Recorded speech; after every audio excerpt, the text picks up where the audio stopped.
Bueno mi gente, bienvenidos sean todos a un nuevo video.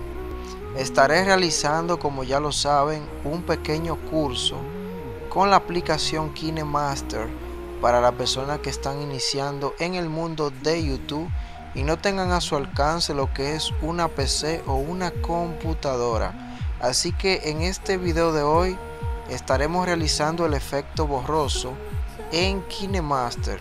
Vamos a dirigirnos a la aplicación de KineMaster para enseñarle cómo se aplica este efecto. Vamos a crear un nuevo proyecto y vamos a elegir el formato de imagen de YouTube. Damos a siguiente. Vamos a exportar la imagen que vamos a utilizar, así que la exportamos a KineMaster y es muy fácil, señores, de aplicar este efecto.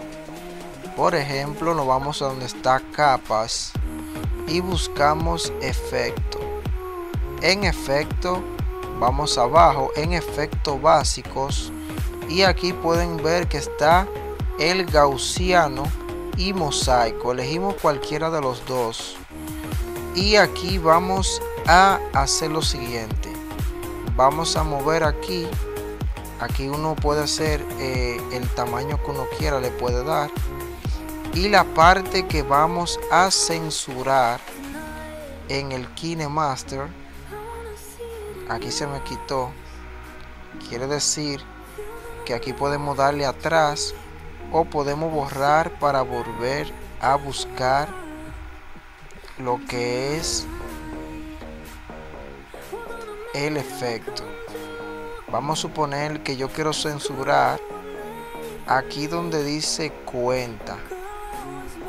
Ahí donde dice cuenta, quiero censurarlo y vamos a suponer que lo quiero censurar no en este momento, o sea,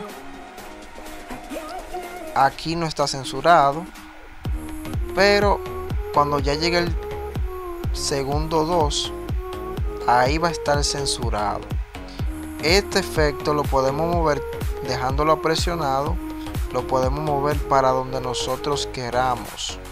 Como pueden ver, lo podemos mover para donde nosotros queramos, y si queremos que esté en la imagen completa lo podemos agrandar. Ahí está, señores, y va a estar censurado. Vamos atrás otra vez. Estará censurado en todo el momento de la imagen. Ahí lo pueden ver, señores. Muy fácil y sencillo. Ahí está aplicado en toda la imagen ese efecto. Muy fácil y sencillo. Así que este video será cómo aplicar el efecto de borroso en las imágenes. Si ustedes lo quieren aplicar más para abajo, ahí lo pueden mover y estará abajo. Muy fácil y sencillo. Así que espero y este video le haya servido de mucha utilidad. Estaré subiendo más videos tutoriales acerca de KineMaster. Bendiciones.